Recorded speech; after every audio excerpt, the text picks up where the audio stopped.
Muy bien, te voy a dar otros datos para que estés enterado de lo que pasa en México con este tema de la gastritis y la colitis.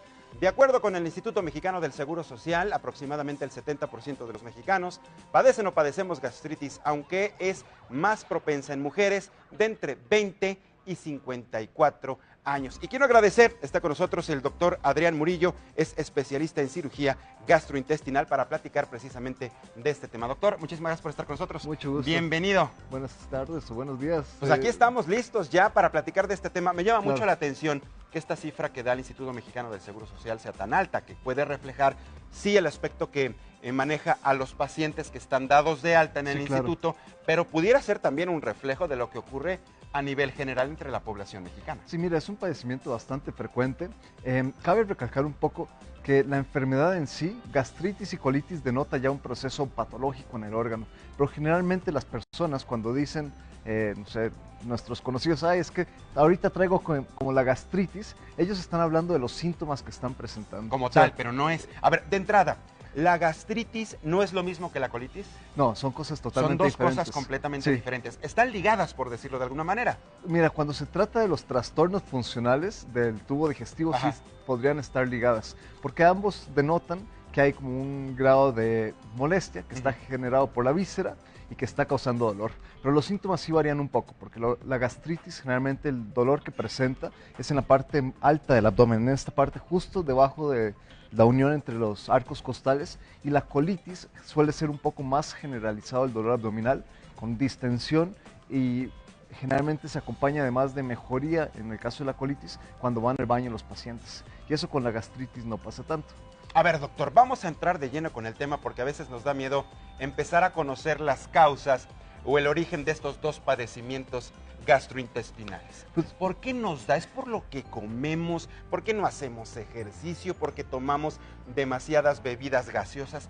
¿Por qué? Ok, mira, hablando de gastritis, hay que aclarar que si estamos hablando de una gastritis con un cambio en la víscera, que es una inflamación crónica, generalmente está acompañado de una infección que se llama Helicobacter pylori. Y esta es una infección muy frecuente, que la tiene como el 50% de la población. El que las personas lo tengan no necesariamente lleva a que tengan síntomas, pero las personas que tienen síntomas de dolor quemante en el abdomen, es importante que sí se hagan una prueba para ver si tienen la bacteria presente y de ahí dar el tratamiento, que es con antibiótico. ¿Por qué se tiene esta bacteria? ¿Por qué la mayoría de los mexicanos la tenemos? Es a nivel mundial y se transmite muy fácilmente por alimentos, por saliva, por agua contaminada. ¿Y se queda ahí arrojada, se queda escondida ahí en nuestro estómago, en el sistema digestivo? Sí, en el estómago específicamente. Es una maravilla, digamos, de bacteria, porque resiste el ácido, hace su propio nicho y tiene muchas adaptaciones la bacteria para vivir en el estómago y puede vivir. ¿Pero quién demonios la invitó? Sí, no, está terrible. O sea, la tenemos ahí porque la señora bacteria dijo, aquí me quedo y esta es mi casita y me alojo en el cuerpo humano. Exactamente. Bueno, entonces convivimos con ella todos los días. Sí. ¿Qué ocurre cuando esta bacteria se aloca, se pone media mensa, literalmente, entonces comienzan los síntomas? Bueno, sí, exactamente. En algunas personas la bacteria sí llega a cursar un periodo mucho más infeccioso y causa una inflamación crónica en el estómago. Y esta inflamación crónica se manifiesta con dolor, que es un dolor como quemante en la parte alta del abdomen, y además en algunas personas puede inclusive continuar el proceso, digamos, invasivo de la bacteria y generar úlceras a nivel gastrointestinal. Entonces, las personas que tienen úlceras, un porcentaje importante, van a estar asociados a la presencia de esta bacteria. Pero la úlcera llegó ¿por qué? Porque se llegó tarde al tratamiento, porque la gente no hizo caso de los síntomas. ¿Por qué se llega a una úlcera? Porque no se da el tratamiento. O sea, muchas veces se puede automedicar la persona y sí va a haber cierto grado de mejoría con los medicamentos que ya todos conocemos. Que me imagino que eso ocurre, doctor. Hay que ser honestos. Desgraciadamente en nuestra población la gente en la mayoría se automedica. Exactamente. O la recomendación del amigo, de la abuelita o de la mamá, tómate esto que al rato se te quita. Exactamente. Y sí puede haber un grado de mejoría. Puede ser. Pero si la bacteria está ahí y está causando un proceso inflamatorio importante, el no erradicar la bacteria puede llevar a que en un futuro haga una úlcera. Y sí, las úlceras son, digamos que un poco más peligrosas, porque pueden llegar a sangrar o pueden llegar a inclusive perforarse y hacer ya un cuadro de sepsis o de infección abdominal con peritonitis y todo.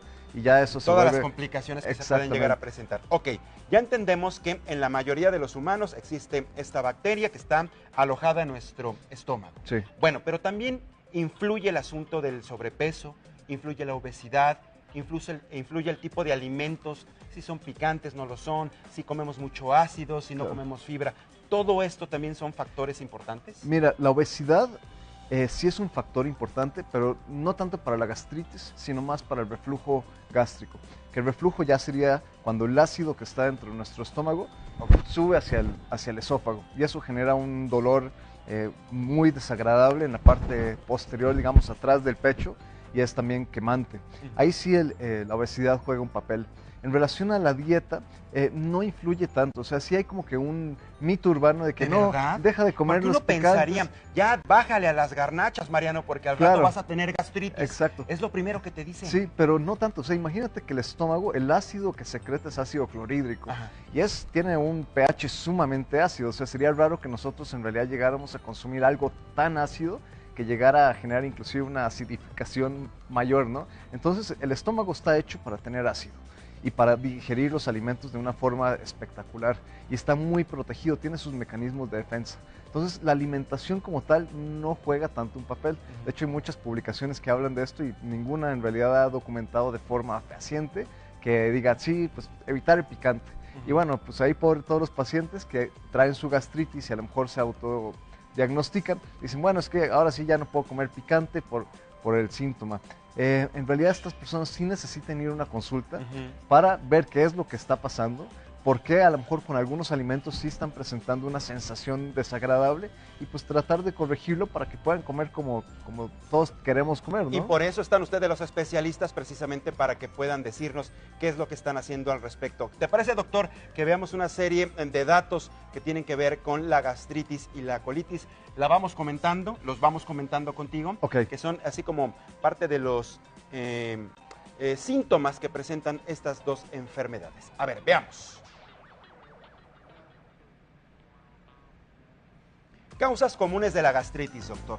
Comer alimentos picantes, ¿cierto o no? No, ya eso lo aclaramos. Ya lo acaba de aclarar el doctor, eso es muy importante, el doctor lo acaba de aclarar. Definitivamente no tiene que ver en un porcentaje mayoritario con lo que se come. Ahora, una cuestión. Sí, algunas personas pueden presentar molestia pero cuando no comen. Es la generalidad. Sí, pero no es la generalidad. Ok. Número 2, ya lo vimos. Ingerir bebidas alcohólicas en exceso. Eso sí, definitivamente el alcohol es un factor de riesgo y causa gastritis. Es un elemento nocivo directamente para la mucosa del estómago. Entonces, definitivamente, si tenemos gastritis, hay que evitar el consumo de alcohol. El siguiente punto, fumar. También, un factor que agrava cualquier tipo de inflamación a nivel gástrico, debilita las defensas que hay dentro del estómago para protegerse contra el ácido, igual. ¿Qué hay de consumir medicamentos frecuentemente? Mira, con los medicamentos, en realidad, con muchos de ellos pueden ser seguros, pero hay un grupo en particular que son los antiinflamatorios que usamos para el dolor, que esos sí agravan cualquier gastritis. El mecanismo de acción que tienen impide nuevamente que el estómago genere las defensas naturales que tiene. Entonces, personas que tienen, por ejemplo, artritis o que tienen trastornos, digamos, de migraña, que acostumbran a usar mucho aspirina o cualquier otro tipo de medicamento de esta familia, sí están... sí, es un factor definitivamente que puede colaborar en la aparición de la gastritis. ¿Y qué hay del estrés? El estrés no tanto. El estrés ya entra como un, digamos, reflejo de nuestro estado emocional. Y ahí el estrés sí puede agravar cualquier, digamos, malestar que tengamos, pero tal vez de una forma más psicológica. Ya, no, o sea, no lo agrava gástrico. De manera psicológica, pero no es la causa primordial de la gastritis. Exactamente. Ahora, sí hay unas gastritis que se asocian a estrés, pero es otro tipo de estrés muy diferente.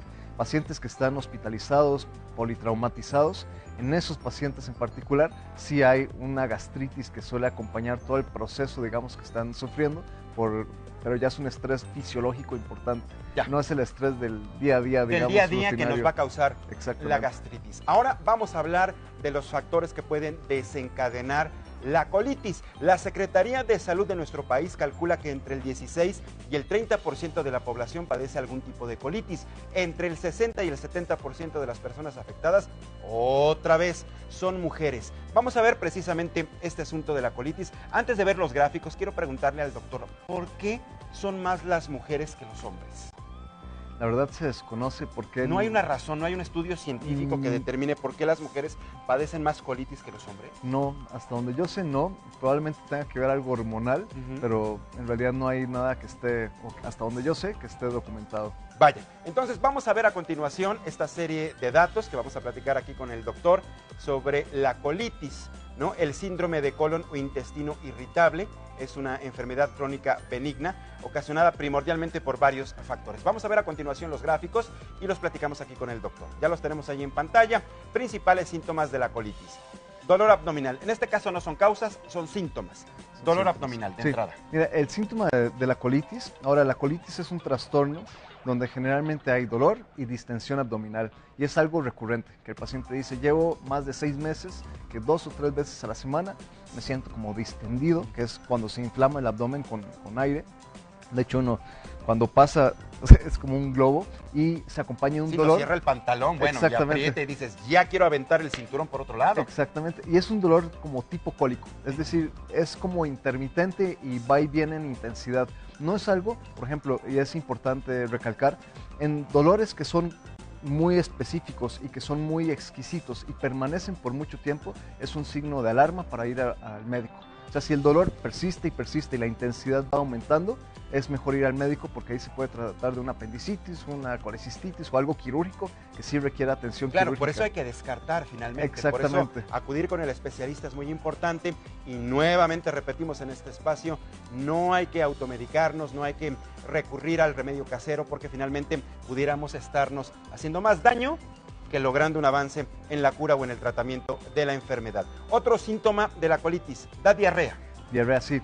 Hay 3 presentaciones de colitis o de síndrome colon irritable, que es el nombre, digamos, más común más médico, también. Sí, médico, cierto. Entonces, hay una presentación que es con diarrea. Entonces, el paciente, y aquí sí el estrés es una parte importante. Cuando el paciente está en un momento estresante o tiene una situación con la familia, dices que sí, noto que con esto me distiendo y presento diarrea. La otra contraparte son personas que igual presentan esta distensión, pero presentan estreñimiento asociado a las molestias que presentan. Y la tercera es una combinación de las dos. Hay quienes sufren tanto estreñimiento y diarrea.